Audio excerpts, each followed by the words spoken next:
नमस्कार। आज देखेंगे, आज जो पेपर हुआ है उसके मैथ्स वाले पार्ट का सॉल्यूशन। देखो पहला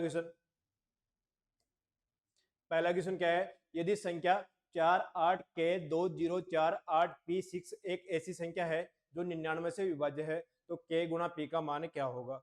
देखो 99 से विभाज्य की बात करें, 99 से विभाज्य की बात करें, 99 से विभाजित वही संख्या होगी जिसमें 9 और 11 का भाग पूरा पूरा जाए। अब देखो 9 के भाजकता की नियम की बात करें, 9 के भाजकता की नियम की बात करें तो संख्या के डिजिट सम में अगर 9 का भाग जा रहा है तो संख्या में भी 9 का भाग जाएगा। अगर डिजिट सम करें यहाँ से 8 और 4 12, 12 प्लस के प्लस 2 14 और 4 18 और 8 26 और 6 32 प्लस के प्लस पी। अब देखो 32 से आगे वाली संख्या जिसमें 9 का भाग पूरा पूरा जाता है, एक तो होगी 36 और एक कितनी होगी 45, 36 और 45। अब यहाँ से के प्लस बी का मान क्या क्या हो सकता है, एक हो सकता है 4 और एक हो सकता है 13। देखो 9 के भाजकता से जो चीज निकल के आई है वो क्या आई है कि के प्लस बी बराबर या तो होगा 4 या कितना होगा 13। अब देखो 11 का भाजकता का नियम चेक करें तो 11 का भाजकता का नियम क्या होता है, अल्टरनेटिव नंबर 6 से चालू करें, 6 8 और 6 14 और 0 14 और प्लस के प्लस 18 प्लस के 18 प्लस के। अब जो नंबर बचे हुए हैं 8 और 2 10 10 और 4 14 प्लस पी, इनका डिफरेंस या तो होगा 0 या कोई 11 का मल्टीपल। अब देखो इनका डिफरेंस 0 कब होगा, जब देखो 18 और 14 कितना है 4, ये 4 का डिफरेंस कवर होगा। तो जो के और पी का डिफरेंस है वो कितना होगा 4, के माइनस पी बराबर कितना होगा 4। अब देखो किसी संख्या का योग अगर विषम हो तो डिफरेंस भी क्या होगा विषम होगा, मतलब के प्लस बी का मान कितना होगा 4 होगा। अब ऐसी संख्या है जिनका योग भी 4 हो और डिफरेंस भी 4 हो तो के का मान कितना आ जाएगा 4, पी का मान कितना आ जाएगा 0। के इंटू पी 4 इंटू 0 कितना आ गया 0। आंसर कौन सा ऑप्शन है, सी ऑप्शन। आंसर क्या आ गया सी। ये आ गया पहला क्वेश्चन। देखो नेक्स्ट क्वेश्चन।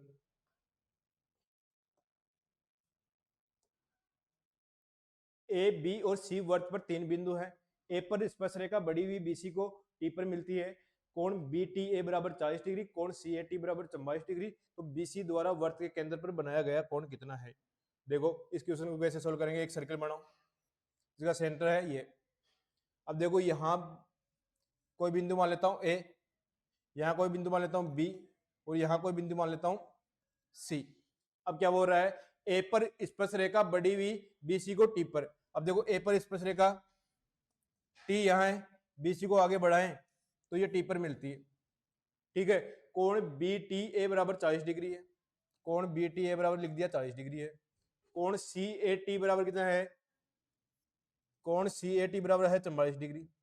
अब देखो 40 और 44 त्रिभुज के तीनों कोणों का योग होता है 180, तो ये कितना बच गया 96। अब पूछा है बीसी द्वारा वर्त के केंद्र पर बनाया गया कोण।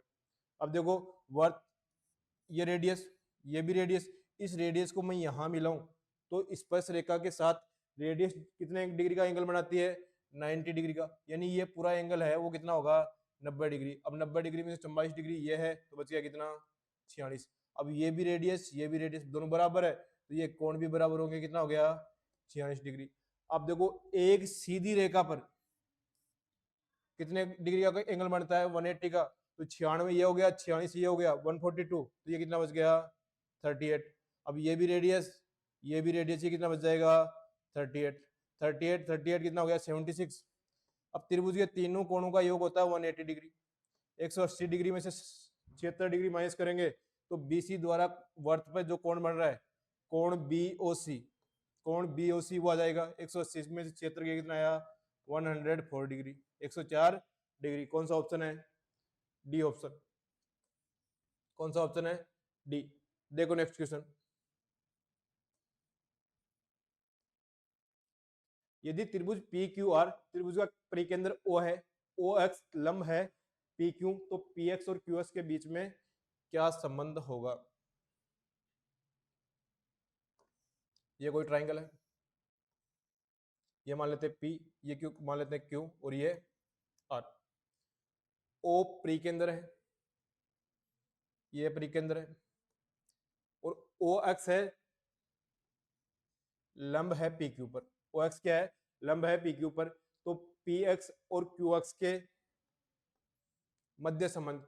अब देखो किसी ट्राइंगल में, अब देखो लंब डाल रहे हैं, लंब डाल रहे हैं मतलब लंब के अंदर भी इसी लाइन पे है, प्री के अंदर भी इसी लाइन पे है, मतलब केंद्रक सेंट्रोइड भी इसी लाइन पे होगा, और सेंट्रोइड क्या करता है, सामने वाली भुजा को दो बराबर भागों में डिवाइड करता है, मतलब पी एक्स बराबर क्यू एक्स, पी एक्स बराबर क्यू एक्स। कौन सा ऑप्शन है, सी ऑप्शन, आंसर क्या आ जाएगा, सी। देखो नेक्स्ट क्वेश्चन, ए बी एक वर्त का व्यास है, पी वर्त की परिधि पर एक बिंदु है, पी से गुजरने वाली स्पर्शरेखा ए सी व बी डी लंब है, यदि ए सी बराबर 2 बी डी बराबर 16 सेंटीमीटर है तो वर्त का क्षेत्रफल कितना होगा। ये सर्किल है, ठीक है, ए बी एक वर्त का व्यास है, ये मान लेते हैं ए, ये बी। अब ये स्पर्शरेखा है, ये 90 डिग्री और ये भी 90 डिग्री लंब है, तो क्या दे रखा है, ए सी व बी डी। अब ए सी और बी डी की लंबाई कितनी दे रखी है, ए सी 16 है और बी डी कितनी है, 8। अब देखो यहां से अगर रेडियस निकालनी है तो वो क्या होती है, 16 और 8 को जोड़ के 2 का भाग देते हैं, 16 प्लस 8 24, 24 में 2 का भाग दो कितना आया, 12, यानी सर्किल की रेडियस 12 आ गई, तो उसका एरिया निकालना है, तो एरिया क्या होगा, पाई आर स्क्वायर, 12 का स्क्वायर कितना हो गया, 44 पाई। आंसर क्या आ जाएगा, बी ऑप्शन, आंसर क्या आ जाएगा, बी। देखो नेक्स्ट क्वेश्चन, यदि 5,000 रुपए 4% वार्षिक चक्रवृद्धि पर दिए गए 1.5 वर्ष के बाद वार्षिक तथा अर्धवार्षिक पर ब्याज की गणना करने पर उनका अंतर कितना होगा। देखो पहले बात कर ले ईयरली, उसमें रेट है 4%। अब रेट 4% है तो पहले साल के लिए तो 4% रहेगी, दूसरे साल में आधे साल की बात हो रही है तो दूसरी दर कितनी होगी, 2%। कितनी होगी, 2%। अब बात करूं मैं प्रिंसिपल और अमाउंट की, प्रिंसिपल और अमाउंट की, अब 4% है, इसको मैं लिखूं 1/25, 25 से कितना हो जाएगा 26, 2% है उसको मैं लिखूं 1/50, तो 50 से कितना हो जाएगा 51। अब दोनों को मल्टीप्लाई करता हूं, यहाँ से प्रिंसिपल हो गया 1250 और यहाँ से 51 को 26 से इंटू करें, 51 इंटू 306 बच गया कितना 30, 51 इंटू 102, 11326। अब देखो यहाँ से अगर ब्याज निकाले दोनों का डिफरेंस कितना आ गया 76, कितना आ गया 76। अब देखो मूलधन जो दे रखा है वो 5,000 दे रखा है, वो किसकी वैल्यू है, 1250 की वैल्यू है। यहाँ से पहली कंडीशन में अगर ब्याज निकाले तो देखो ये 4 गुना है, 76 इंटू 4 कितना हो गया 304 रुपए। अगर बात करें ईयरली तो उसमें ब्याज आया 304 रुपए। अब बात करें हाफ ईयरली, हाफ ईयरली की अगर बात करें, हाफ ईयरली में होता क्या है कि दर तो आधी हो जाती है और समय क्या हो जाता है दोगुना। अब दर 4% है तो दर हो जाएगी 2% और समय कितना हो जाएगा 3 वर्ष। अब बात करूं 2%, 2% को क्या लिखेंगे 1/50, 1/50। अब एक तरफ लिख लो प्रिंसिपल और एक तरफ लिख लो अमाउंट, 1/50 प्रिंसिपल अगर 50 है तो ये कितना होगा 51। अब 3 साल है तो पावर कितनी कर दो 3, 50 की पावर 3, 51 की पावर 3, 50 की पावर 3 कितनी होगी 1,25,000, 1,25,000। 51 का क्यूब बताया था ना कि 41 और 51 का क्यूब आपको याद होना चाहिए, और 51 का क्यूब क्या होता है 1,32,651, 1,32,651। अब यहाँ से अगर मैं ब्याज की बात करूं तो 7,651। अब ये सारा काम चल रहा है रेशियो में, प्रिंसिपल जो दे रखा है वो 5,000 है, वो 1,25,000 की वैल्यू है, निकालनी है 7,651 की वैल्यू, तो ये ब्याज आ जाएगा। 3 जीरो से 3 जीरो कैंसिल, 5 से काटेंगे तो 25 बार, और देखो 25 का भाग देंगे 76 में, 25 का भाग गया 3 बार, 15, 15 में जीरो, 151 कितनी बार गया 6 बार, और 1/25 की बात करें तो वो कितना होता है 0.4। अब पहले वाला ईयरली में ब्याज है 304 और हाफ ईयरली में है 306.04। अब जो डिफरेंस पूछा है वो कितना आ जाएगा 2.04, 2.04। कौन सा ऑप्शन है, ए ऑप्शन। देखो नेक्स्ट क्वेश्चन, किसी विशेष दिन एक व्यक्ति स्थान x से प्रातः 2 बजे चलकर स्थान y पर प्रातः 5 बजे पहुंचता है। मान लो ये वाला, ये जगह मान लेता हूं अक्स है, ये है वाई, अक्स है वाई, ये अक्स है और ये वाई है। पहला व्यक्ति है वो 2 बजे चलता है और कितने बजे पहुंच जाता है? 5 बजे। यानी उसको पहुंचने में जो टाइम लगता है वो कितना लगता है? 3 घंटे। आगे बोल रहा है जबकि दूसरा व्यक्ति स्थान वाई से उसी दिन प्रातः 4 बजे चलता है और अक्सर प्रातः 9 बजे पहुंच जाता है। अब वाई से चल रहा है तो दूसरा व्यक्ति यहां से चल रहा है और कितने बजे चल रहा है? 4 बजे चल रहा है और कितने बजे पहुंच जाता है? 9 बजे पहुंच जाता है। तो वे दोनों एक दूसरे को किस समय पर पार करेंगे? अब देखो इसको पहुंचने में कितना टाइम लग रहा है? 5 घंटे। अब देखो ऐसे क्वेश्चन को कैसे करते हैं, देखो इसको समय लग रहा है 3 घंटे, इसको लग रहा है 5 घंटे, तो जो डिस्टेंस है इनका एलसीएम मांगते हैं। डिस्टेंस मान ली 15 किलोमीटर है। डिस्टेंस कितनी मान ली? 15 किलोमीटर है। डिस्टेंस 15 किलोमीटर है। अब ये 2 बजे चलता है और ये 4 बजे चलता है। जब तक ये रवाना होगा वो कितने घंटे चल चुका होगा? 2 घंटे। कितने घंटे चल चुका होगा? 2 घंटे। अब देखो 15 किलोमीटर है, इसको 3 घंटे लग रहे हैं, तो इसकी स्पीड कितनी आ जाएगी? 5 किलोमीटर पर आवर। और इसकी स्पीड कितनी आ जाएगी? 3 kilometre per hour. 3 kilometre per hour. अब ये पहला व्यक्ति है 2 घंटे में कितनी दूरी तय कर चुका होगा? इसकी स्पीड है 5, 5 इंटू 2 कितना हो गया? 10 किलोमीटर। यानी जब तक ये रवाना होगा वो यहां से रवाना होकर 10 किलोमीटर आगे आ गया। अब इनके जो बीच की दूरी है वो कितनी बची है? 5 किलोमीटर। अब पहले और दूसरे व्यक्ति के बीच की दूरी कितनी बची है? 5 किलोमीटर। तो यहाँ से डिस्टेंस कितनी काउंट करेंगे? 5 किलोमीटर। अब दोनों एक दूसरे के विपरीत चल रहे हैं तो जो रिलेटिव स्पीड है वो कितनी होगी? दोनों का योग 5 और 3 कितना हो गया? 8 kilometre per hour. 8 kilometre per hour. अब यहाँ से अगर समय निकालना है तो 5/8। अब ये घंटे में आएगा, मिनट में निकालेंगे तो इंटू 60। 15, 4 से काटा 2 बार तो 75/2। और 75/2 को अगर मिनट में लिखें तो 37 मिनट और 30 सेकंड। 37 मिनट और 30 सेकंड। अब देखो 4 बजे तक का काम हो चुका, 4 बजे के बाद मिलने में कितना और समय लग रहा है? 37 मिनट 30 सेकंड। और कहाँ की बात हो रही है? सुबह की बात हो रही है। कौन सा ऑप्शन है? A option. आंसर क्या आ जाएगा? ए। देखो नेक्स्ट क्वेश्चन। एक कार्य को 24 आदमी 16 दिनों में पूरा कर सकते हैं। टोटल वर्क की बात करें, टोटल वर्क की अगर बात करें, 24 आदमी किसी काम को कितने दिन में पूरा कर रहे हैं? 16 दिन में। बराबर 32 महिलाएं उसी काम को 32 महिलाएं उसी काम को 24 दिन में पूरा करते हैं। देखो काम सेम है तो दोनों का काम बराबर हो गया। अब महिलाएं बात करें तो ये डब्ल्यू रख लो। अब यहां से अगर एफिशिएंसी निकालें तो 24 से 24 कैंसिल हो गया, 16 से काटेंगे ये 2 बार। यानी कि आदमी एक दिन में अगर 2 काम करे तो महिला एक दिन में कितना काम करेगी? 1। तो यहां से अगर टोटल वर्क निकालें तो कितना आ जाएगा? 24 इंटू 2 इंटू 16। अब 48 48 को अगर मैं 16 से इंटू करूं, 16 8 128, बच गया 12 और 16 चौके 64 और 12 768 टोटल वर्क आ गया। अब आगे बढ़ो। एक ठेकेदार उस काम को 12 दिन में पूरा करने का ठेका लेता है। 16 आदमी और 16 महिलाएं मिलकर उसे 8 दिन तक। अब 16 आदमी काम करेंगे, 16 महिलाएं काम करेंगे। 16 आदमी एक दिन में, एक आदमी 2 काम करता है, 16 महिला एक दिन में 1 काम करती है। तो एक दिन में कितना काम होगा? 48 काम। और 8 दिन तक करते हैं तो 48 इंटू 8 कितना हो गया? 48 8 इंटू 8 करेंगे तो कितना आ गया? 384। अब ये जो किया गया कार्य है, अब जो रिमेनिंग वर्क अगर निकालना है तो कितना हो गया? 768 माइनस 384, बच गया कितना? 384। आगे बोल रहा है शेष कार्य 4 दिन में पूरा करने के लिए कितने अतिरिक्त आदमियों की आवश्यकता होगी? अब देखो टोटल काम है 384, काम पूरा करना है 4, 384/4 दिन में पूरा करना है। अब 16 आदमी और 16 महिलाएं तो रहेगी।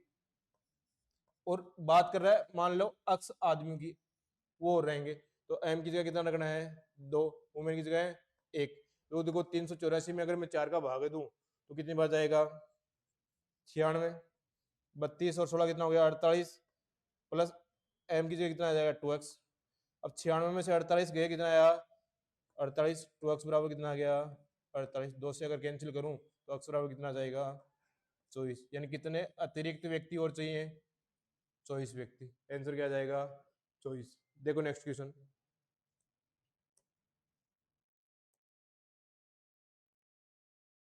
Sign theta plus cosec theta square plus cos theta plus sec theta का स्क्वायर बराबर 6 है। Sin theta into cos theta क्या होगा? देखो पहले का अगर स्क्वायर करें तो a प्लस बी का स्क्वायर क्या होता है a square plus b square cosec square theta plus 2 sin theta cosec theta. अगर मैं दूसरे का स्क्वायर करूं तो cos square theta plus sec square theta plus 2 cosec theta sec theta बराबर कितना दे रखा है 6। बराबर कितना दे रखा है 6। अब देखो साइन थीटा और कोसेक थीटा को इंटू करते हैं, एक आता है सेक थीटा और कोस थीटा, यहाँ कितना आएगा कोस थीटा, वो भी कितना आएगा 1। अब देखो sine square theta plus cos square theta भी कितना होता है 1, तो 2 2 2 4 और 1 5, 6 में से 5 के कितना बचा 1। अब इस तरफ बचा cosec square theta plus sec square theta, cosec square theta plus sec square theta. अब इसको अगर साइन स्क्वायर में चेंज करें तो 1 अपॉन साइन स्क्वायर थीटा, इसको अगर कोस स्क्वायर में चेंज करें तो 1 अपॉन कोस स्क्वायर थीटा बराबर 1। अब देखो कोस स्क्वायर थीटा इस तरफ मल्टीप्लाई होगा, साइन स्क्वायर थीटा इस तरफ, तो cos square theta plus sine square theta बटे कितना आ गया साइन स्क्वायर थीटा इंटू कोस स्क्वायर थीटा बराबर 1। अब ये भी कितना होता है 1, तो sine square theta cos square theta बराबर आ गया 1। अगर मान निकालना है साइन थीटा कोस थीटा का तो कितना आ जाएगा प्लस माइनस 1, वो कितना आ जाएगा प्लस माइनस 1। कौन सा ऑप्शन है सी ऑप्शन। देखो नेक्स्ट क्वेश्चन।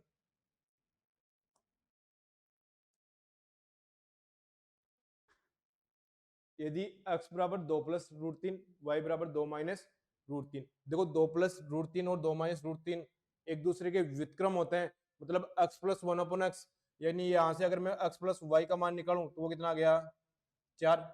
अब देखो एक्स स्क्वायर व्युत्क्रम है तो 1 अपॉन एक्स स्क्वायर, वो क्या होता है 4 का square minus 2। X cube plus y cube वो क्या होता है एन क्यूब माइनस 3n, तो 4 का क्यूब माइनस 3 इंटू 4, ये कितना हो गया 4 का स्क्वायर 14, 64 माइनस 12 कितना आ गया 52, 2 से काटेंगे 7 बार और 2 से काटेंगे 26 बार, 7 बटे 26। कौन सा ऑप्शन है डी ऑप्शन। देखो नेक्स्ट क्वेश्चन। तयासी परिणामों का औसत 48.5 है। यदि पहले 59 परिणामों का औसत 42.5 है और अंतिम 23 परिणामों का औसत 53.5 है तो 60वां परिणाम ज्ञात करें। 60वां परिणाम ज्ञात करें।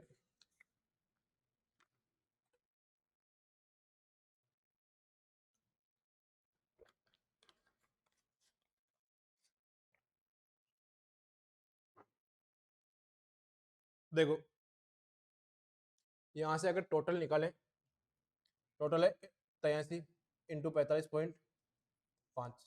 अब इन दोनों को मल्टीप्लाई करेंगे तो कितना आ जाएगा 4025.5, 4025.5। अब बात करें पहले 59 परिणामों का औसत है 45.5, यानी इन 59 का अगर टोटल निकालें तो कितना आ जाएगा 45.5 इंटू 59। अब इनको मल्टीप्लाई करेंगे तो 59 इंटू 5 कितना हो जाएगा 295, बचिए करता है 29, 295 29, 24 32, 26 84.5 ये हो जाएगा। और 23 परिणामों की बात करें उनका अगर टोटल निकालें तो वो कितना हो जाएगा 23 इंटू 53.5, 53.5। अब 23 को 5 से मल्टीप्लाई करेंगे तो 115 बच गया कितना 11, 69 और 11 80, बच गया कितना 8, 1230.5। अब देखो इन दोनों को टोटल करेंगे तो कितना आ जाएगा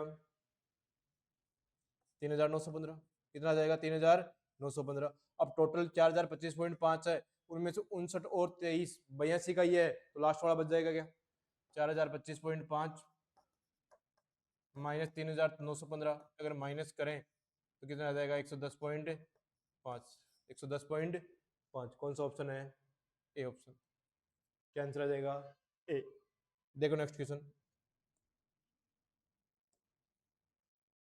यदि अंडरूट 1 माइनस अंडरूट x की पावर 4 माइनस एक्स स्क्वायर बराबर x माइनस 1 हो तो x का मान। देखो अंडरूट 2 बार है तो स्क्वायर भी कितनी बार करना पड़ेगा?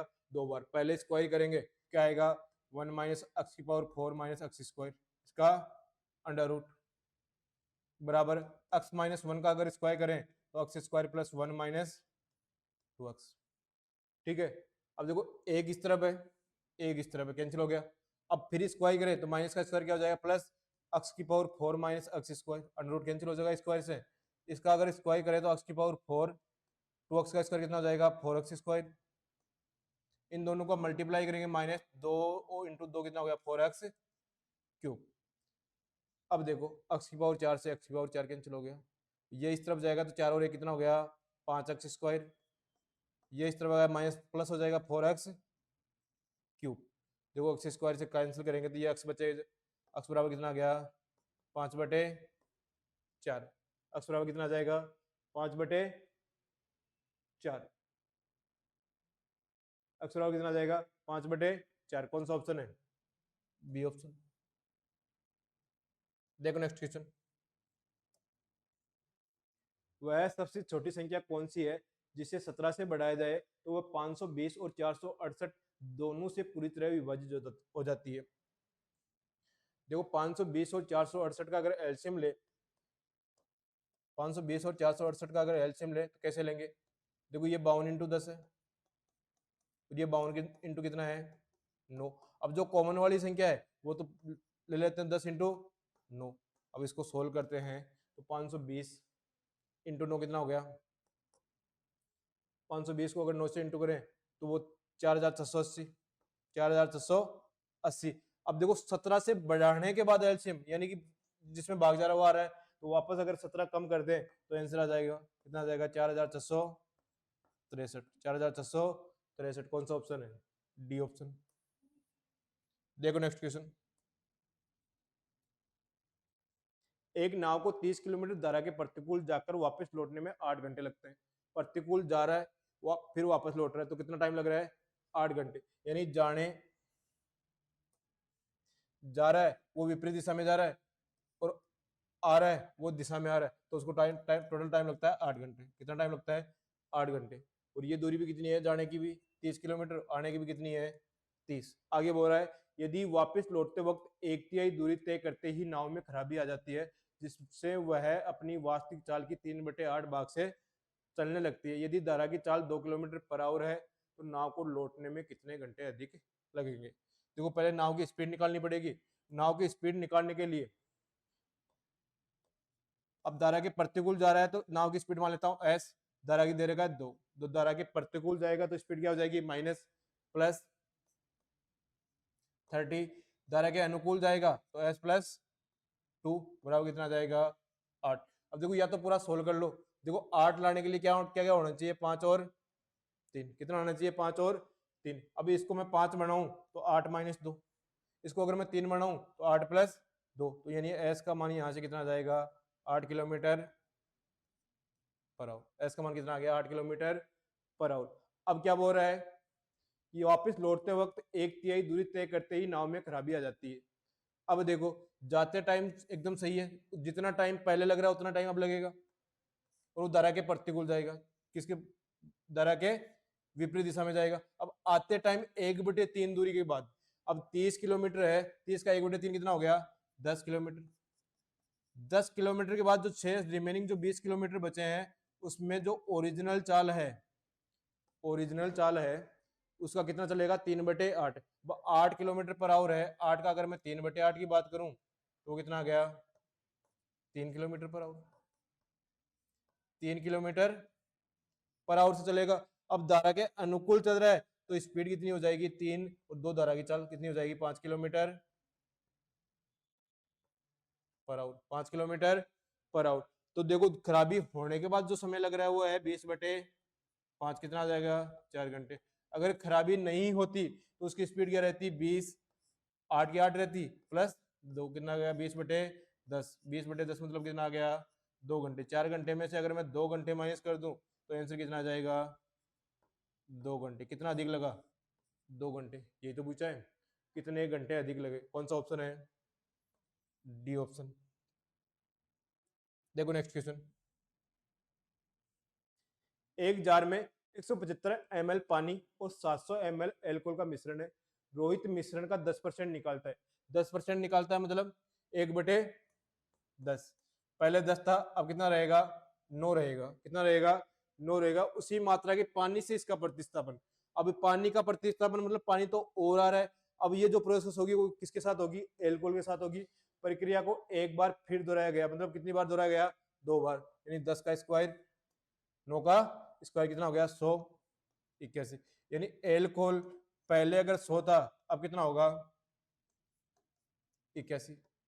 अब पहले एल्कोहल कितना दे रखा है 700, वो किसकी वैल्यू है 100 की वैल्यू है। यहाँ से अगर 81 की मान निकालें तो अभी वर्तमान में जो एल्कोहल है वो आ जाएगा 81 × 7 कितना आ गया 567 ml। कितना आ गया 567 ml।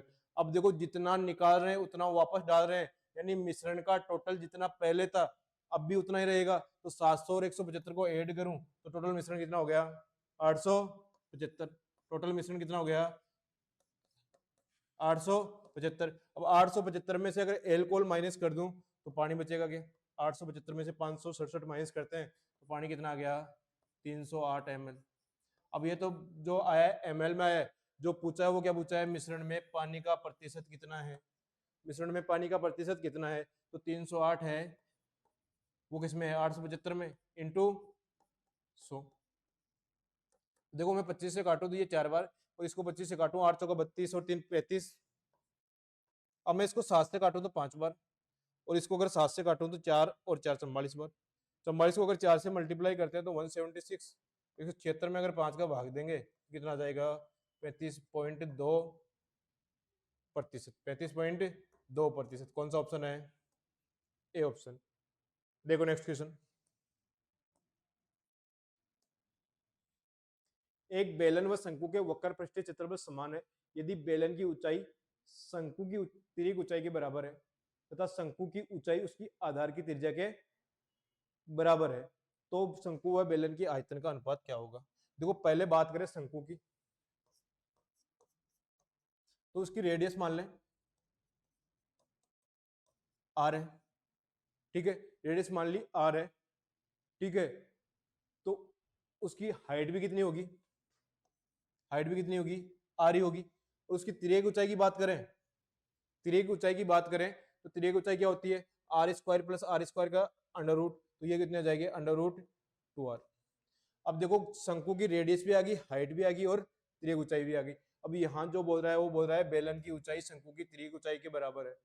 शंकु की तिर्यक ऊंचाई की, अब कोण बात करें सिलेंडर की, बात करें सिलेंडर की, तो शंकु की जो बेलन की जो ऊंचाई है शंकु की तिर्यक ऊंचाई के बराबर है। तो यहाँ हाइट लिखे तो वो कितनी आ जाएगी √2r। ठीक है, अब पहली लाइन बोल रखा है एक बेलन व शंकु के वक्र पृष्ठीय क्षेत्रफल बराबर है। अब शंकु का वक्र पृष्ठीय क्षेत्रफल क्या होता है पाई आर, और एल कितनी है √2r बराबर 2 पाई। बेलन का वक्र पृष्ठीय क्षेत्रफल होता है 2 पाई आर एच, तो इसकी रेडियस पता नहीं है आर मान लेते हैं, और एच कितनी है √2r। देखो दोनों तरफ है तो कैंसिल हो जाएगा, पाई भी कैंसिल हो जाएगी। अगर बेलन की त्रिज्या की बात करें तो शंकु की त्रिज्या की क्या होगी आधी, r/2। ये लिख दो यहाँ r/2। अब क्या पूछा है शंकु व बेलन के आयतन का अनुपात। शंकु का आयतन होता है 1/3 पाई आर, आर कितना है इस आर स्क्वायर, और एच, एच भी इसकी क्या है आर। ये अनुपात बात करें बेलन के आयतन की तो पाई आर स्क्वायर एच, पाई इसकी आर कितनी है r/2। r/2 का स्क्वायर करें तो r²/4, और हाइट कितनी है √2r, √2r। देखो r³ से r³ कैंसिल हो गया, पाई से पाई कैंसिल हो गया। √2 को अगर मैं काटूं तो ये कितना बचेगा 2√2। तो यहाँ जो आया है 1/3 अनुपात 2√1/2√2। अब देखो अनुपात पूछा है मतलब बट्टे में पूछा 1/3 बटे 1/2√2, ये ऊपर चला जाएगा 2√2/3, 2√2/3। कौन सा ऑप्शन है? D option. देखो नेक्स्ट क्वेश्चन। यदि under root sec theta minus 1/√sec theta plus 1 plus √sec theta plus 1/sec theta minus 1 बराबर 3 है। देखो इनका अगर एलसीएम ले तो ये क्रॉस मल्टीप्लाई होंगे, क्रॉस मल्टीप्लाई होंगे। सेम संख्या को अगर अंडरूट में इंटू करेंगे तो क्या आ जाएगा? sec theta minus 1। ये इसको इस तरह मल्टीप्लाई करें तो क्या आएगा? sec theta plus 1।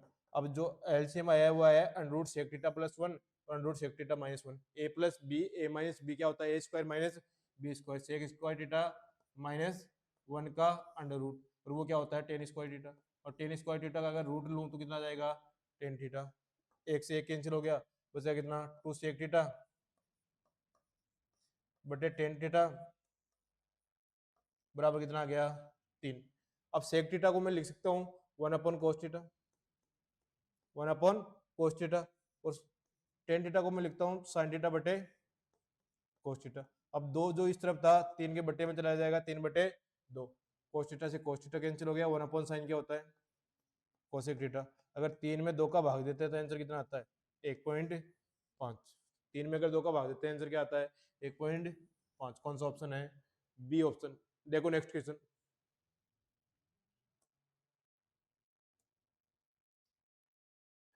एक आदमी ए से बी 21 किलोमीटर की दूरी साइकिल द्वारा 1 घंटे 40 मिनट में तय करता है। ए से 13 किलोमीटर की दूरी तक सड़क समतल है, उसके बाद बी तक ऊपर की तरफ उठी हुई है। समतल भाग पर आदमी की औसत चाल 15 किलोमीटर पर आवर है, ऊपर भाग पर उसकी औसत चाल कितनी होगी? देखो टोटल अगर समय दे रखा है तो 13 किलोमीटर की दूरी है, समतल भाग है, और समतल भाग में उसकी स्पीड है 15, तो 13/15। पहले पार्ट में जो समय लगा वो कितना लगा? 13/15। अब दूसरा पार्ट कितना बच गया? टोटल 21 है, तो ये 8 और इसकी स्पीड मान लेता हूँ s। अब जो टोटल समय लग रहा है वो लग रहा है 1 घंटे 40 मिनट। 1 घंटे 40 मिनट को अगर घंटे में चेंज करें 40/2/3 यानी 5/3। अब अगर इसको सोल्व करें देखो 13s प्लस 15 इंटू 8 कितना हो गया? 120/15s बराबर 5/3। अब क्रॉस मल्टीप्लाई अगर करें तो 13×3 39s प्लस 360 बराबर 75s। अब देखो दोनों का डिफरेंस की बात करें तो वो कितना आ जाएगा? 36s बराबर 360। 36 से 36 कैंसिल हो गया, s बराबर कितना आ गया? 10 kilometre per hour. 10 kilometre per hour. कौन सा ऑप्शन है? B option. देखो नेक्स्ट क्वेश्चन। पहले वर्ष के लिए चक्रवृद्धि ब्याज 2,592 रुपए और 30 वर्ष के लिए 3,528 रुपए है। चौथे वर्ष का चक्रवृद्धि ब्याज क्या होगा? देखो पहले वर्ष का ब्याज दे रखा है 2,592 और तीसरे वर्ष का दे रखा है 3,528। इनका अगर मैं रेशियो निकालूं देखो 8 से काटो कितनी बार गया? 3, 2 और 4, 324 बार। इसमें 8 से काटो कितनी बार गया? 3 बार, 4 बार, फिर 4 बार, फिर 441। अगर मैं 9 से काटूं तो ये 36 बार, और इसको 9 से काटूं तो कितनी बार गया? 49। अब देखो पहले वर्ष और तीसरे वर्ष के बीच में जो डिफरेंस है वो कितना वर्ष है? 2 वर्ष है। मतलब इस दौरान ये जो प्रक्रिया हुई है वो कितनी बार हुई है? 2 बार। तो अंडर रूट कर लो, यानी दो जो लगातार वर्ष है उनके ब्याज का अनुपात कितना होगा? 6:7। 6:7। अब चौथे वर्ष का पूछा है तो तीसरे वर्ष का दे रखा है 3,528। वो किसकी वैल्यू है? 6 की वैल्यू है। यहाँ से अगर 7 की वैल्यू निकालनी है तो ये चौथे वर्ष का आ जाएगा। अगर काटूं मैं इसको तो 5 बार, फिर 8 बार, फिर 8 बार। सोल्व करेंगे 600 मान लो 4200 में से 84 घटाएंगे कितना जाएगा? 4,116। 4,116। कौन सा ऑप्शन है? B option. कौन सा ऑप्शन आ जाएगा? बी। देखो नेक्स्ट क्वेश्चन।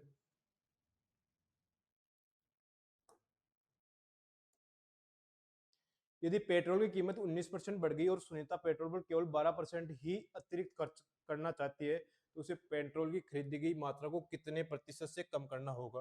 देखो टोटल 100 माने, टोटल अगर 100 माने तो 19% बढ़ गई 119, लेकिन वो बढ़ानी चाहती है सिर्फ 112। तो वापस कितना कम करना पड़ेगा? 7। और कितने में करना पड़ेगा? 119 पे इंटू 100। ये कैंसिल किया कितनी बार गया 100, और 100/17, 17 चाहिए 102, लगभग कितना आ जाएगा 6%। कौन सा ऑप्शन है? B option. देखो नेक्स्ट क्वेश्चन। एक निर्माता थोक व्यापारी को 6% लाभ पर, थोक व्यापारी से खुदरा व्यापारी को 8% लाभ पर और खुदरा व्यापारी से ग्राहक को 10% लाभ पर ग्राहक के द्वारा दी गई कीमत 31,482 रुपए है। तो निर्माता के लिए, दो निर्माता शुरुआती है और ग्राहक क्या है, लास्ट है। तो प्रारंभिक मूल्य और अंतिम मूल्य दे रखा है। अंतिम मूल्य दे रखा है, प्रारंभिक पूछा है, तो प्रारंभिक मूल्य 6% बढ़ रहा है। 6% को मैं क्या लिखूं, 6/100, यानी पहले 50 था, अब कितना हो गया 53। ये पहले वाला मूल्य मान लेते हैं या अंतिम वाला मूल्य मान लेते हैं? 50 और 53, 8% को लिखूं मैं 2/25, यानी ये 25 था, ये कितना हो जाएगा 27। अब 10% बढ़ रहा है, मतलब 1/10, 10 से कितना हो जाएगा 11। अब देखो कुछ कैंसिल हो रहा है क्या? नहीं। तो 53 को अगर मैं 27 से इंटू करूँ, 27 इंटू 3 कितना हो गया 81, बच गया कितना 8। 27 को अगर मैं 5 से इंटू करूँ 135 और 8 1431। अब 1431 इंटू 11, 11 से मल्टीप्लाई करना बताया था क्या कि एक यहाँ लिखो, 3 और 1 4, 4 और 3 7, 4 और 1 5, 15,741। अब 15,741 इसको सोल्व करेंगे तो कितना आ जाएगा 12,500। 15,741 की वैल्यू जो दे रखी है वो कितनी दे रखी है 31,482। अब ये इसकी डबल दे रखी है, तो जो प्रारंभिक मूल्य है वो कितना आ जाएगा 25,000 रुपए। यानी निर्माता के लिए जो कीमत थी वो कितनी थी 25,000 रुपए। कौन सा ऑप्शन है? C option. कौन सा ऑप्शन है? सी। देखो नेक्स्ट क्वेश्चन। यदि 3√3 माइनस 2√2 y³ बराबर √3x माइनस √2y, ब्रैकेट बंद, ax² plus cxy plus by², a गुणा b भाग c का मान क्या होगा? देखो a³ माइनस b³ की बात करें तो वो क्या होगा a minus B, a² plus ab plus b²। अब देखो इसको अगर मैं सोल्व करता हूं तो ये √3 का क्यूब है, √3x का क्यूब है, और ये किसका क्यूब है √2y का क्यूब। अब इसकी वैल्यू अगर मैं यहां रखूं तो क्या आ जाएगा √3x माइनस √2y। ax पहले का अगर स्क्वायर करेंगे तो 3x², दोनों को अगर मल्टीप्लाई करें √3 इंटू √2 कितना हो गया √6xy। अगर √2y का स्क्वायर करूं तो कितना आ जाएगा 2y²। देखो इसको जो लिखा हुआ है इसको इससे कंपेयर करें तो a की जगह तो यहाँ लिखा हुआ आ रहा है 3, c की जगह यहाँ लिखा आ रहा है √6 और b की जगह यहाँ लिखा हुआ आ रहा है कितना 2। अब पूछा है a गुणा b, a गुणा b कितना हो गया 3 गुणा 2, और इसमें भाग किसका देना है √6 का। 3 को 2 से मल्टीप्लाई करो कितना है 6, और 6 में √6 का अगर मैं भाग दूं तो आंसर कितना आ जाएगा √6। कौन सा ऑप्शन है? D option. आंसर क्या आ जाएगा डी।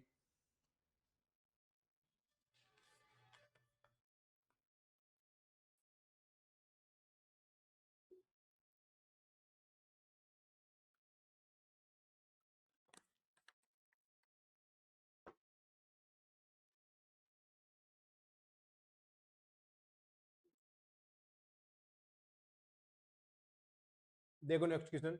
जब किसी वस्तु को उसके विक्रय मूल्य के 7/8 कीमत पर बेचा जाता है तो 37% की हानि होती है।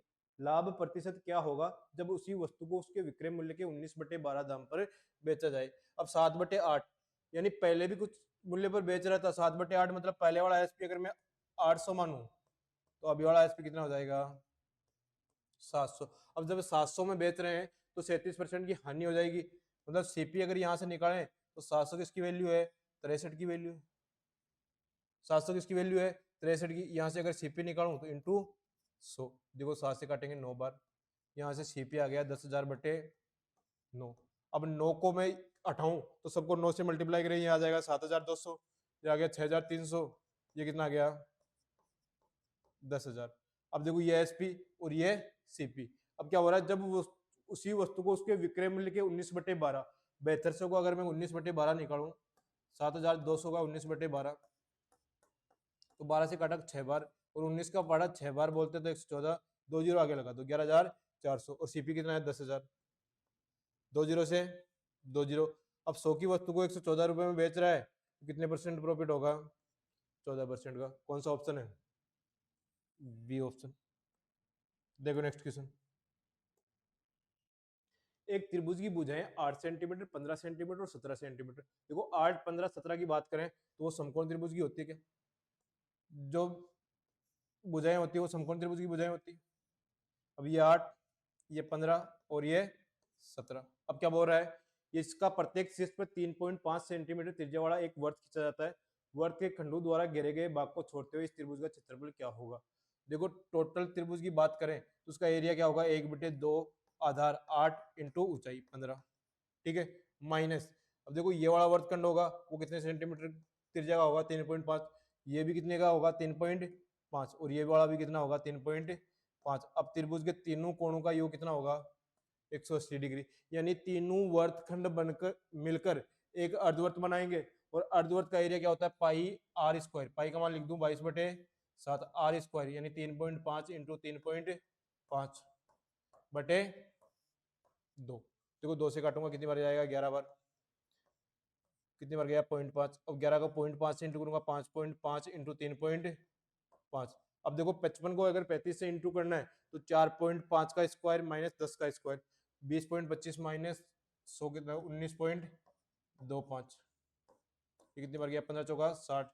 और 60 में से 19.25 जाएगा, कितना आ जाएगा, 40.75 सेंटीमीटर में दे रखा। तो एरिया हमेशा किसमें होता है, स्क्वायर में, सेंटीमीटर स्क्वायर। कौन सा ऑप्शन है, डी ऑप्शन। आंसर क्या जाएगा, डी। देखो नेक्स्ट क्वेश्चन। ए बी तथा सी किसी क्रम में साझेदार हैं तथा लाभ को 3:4:5 के अनुपात में बांटते हैं। यदि वह लाभ का 4% भाग आपातकालीन निधि के रूप में अलग रख देते हैं तथा शेष लाभ का बंटवारा कर लेते हैं। बी को लाभ के रूप में 1,81,400 रुपये प्राप्त होते हैं, तो आपातकालीन निधि के लिए अलग रखी गई राशि कितनी होगी? देखो टोटल प्रॉफिट है, उसको मैं 100 मान लूं। अब 100 में से 4% उसने आपातकालीन के लिए रख लिए, तो वो कितना बच गया, 96। अब ये जो पार्ट बचा है वो किस में बांटा जाएगा, ए, बी और सी में। अब 96 को अगर 3:4:5 में बांटे तो 5 और 4 9 और 3 12, 12 का कितना गुणा है, 8 गुणा है। तो 8 या 24, 8 चौका 32 और ये कितना आ जाएगा, 40। ठीक है। अब बी का लाभ दे रखा है 1,81,400, वो किसकी वैल्यू है, 32 की वैल्यू है। आपातकालीन वाला पूछा था इंटू 4, ये आ जाएगा आपातकालीन वाला। देखो 32 का कितनी बार गया, 8 बार। 181 में अगर 8 18 में 8 का भाग दूं 2 बार। 21 में कितने बार गया, 2 बार। यानी 22 स्टार्टिंग में, यानी 22,675 किसमें, सी ऑप्शन 1 में तो था। ऑप्शन कौन सा आ जाएगा, सी। देखो नेक्स्ट क्वेश्चन। जब अक्ष को 21, 22, 60 तथा 64 में से घटाया जाता है तो इस प्रकार प्राप्त संख्या समानुपात में अक्ष प्लस 1 तथा 7 अक्ष प्लस 8 के बीच मध्य अनुपात है।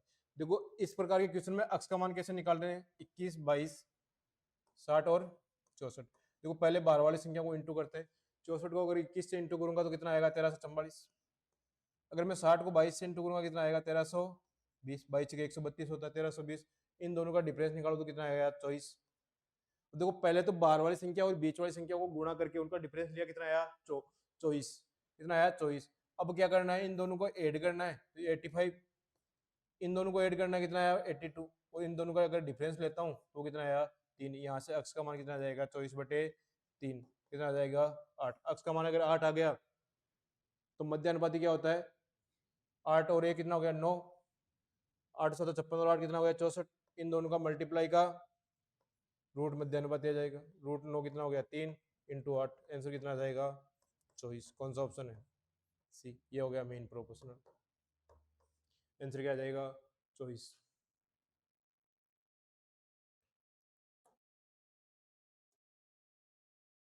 वर्ष 1996 के दौरान कंपनी का व्यय 30 करोड़ रुपए है, तो उस वर्ष कंपनी की आय कितने रुपए होगी?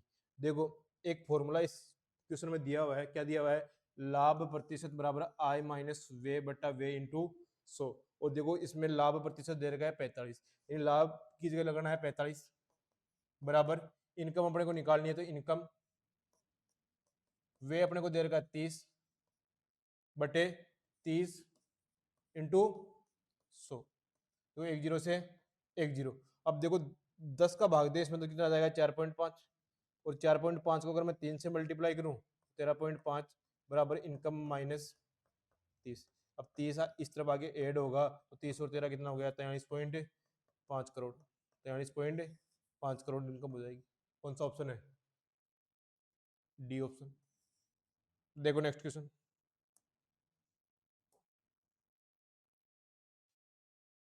किस अवधि में कंपनी के लाभ में सबसे तेज वृद्धि हुई? देखो यहाँ जो डिफरेंस है वो कितना है 10 का। यहाँ जो डिफरेंस है ये तो वृद्धि हुई नहीं कमी हुई है। यहाँ जो वो कितना है 15 और यहाँ कितना हुआ है 10। देखो सबसे तेज जो वृद्धि हुई है किस पे हुई है 1998 में। 1998 से बढ़ के कितने तक 1999। 1998 से 99 कौन सा ऑप्शन आ जाएगा? डी। देखो नेक्स्ट क्वेश्चन।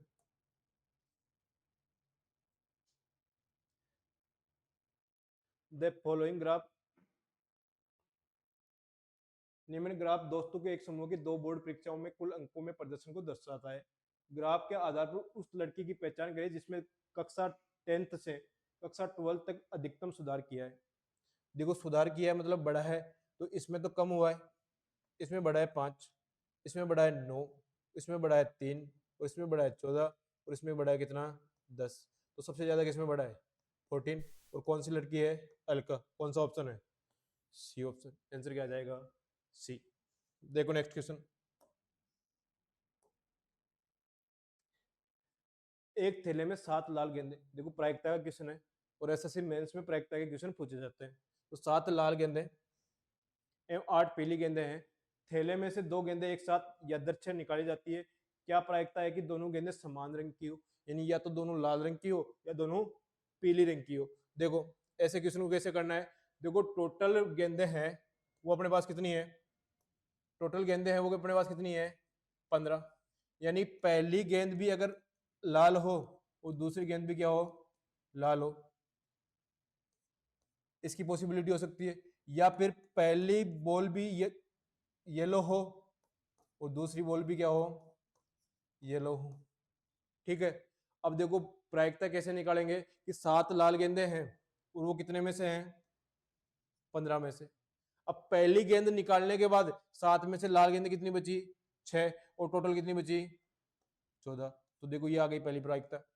प्लस 8 पीली गेंदें हैं तो 8 पीली गेंदें हैं तो 8 पीली गेंदें हो सकती है कितने में से 15 में से। अब एक पहली पीली गेंद निकाल ली तो वो कितनी बची 7 और दूसरी कितनी बची, टोटल कितना बचा 14।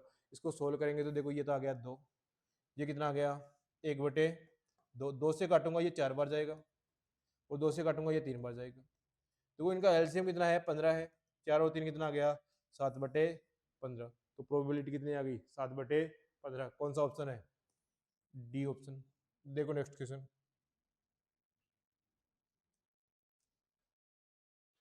एक बैट्समैन द्वारा 10 पारियों का स्कोर इस प्रकार है 38, 70, 48, 34, 42, 55, 63, 46, 54, 44। माध्यिका से इनका माध्य विचलन क्या होगा? माध्य विचलन क्या होगा? देखो पहले माध्यिक का निकालनी है तो माध्यिका निकालने के लिए क्या करते हैं बढ़ते हुए क्रम में यानी असेंडिंग ऑर्डर में सेट करते हैं। तो सबसे पहली संख्या कौन सी है छोटी 34, फिर 38, 34, 38, 38 के बाद में कौन सी आ गई 42, 42 के बाद में कौन सी आ गई 44 और 44 के बाद में कौन सी आ गई 46, 46 के बाद में कौन सी है 48, 48 के बाद में कौन सी है 48 के बाद में है 54, 55, 63 और 70। अब देखो टोटल संख्या कितनी है 10।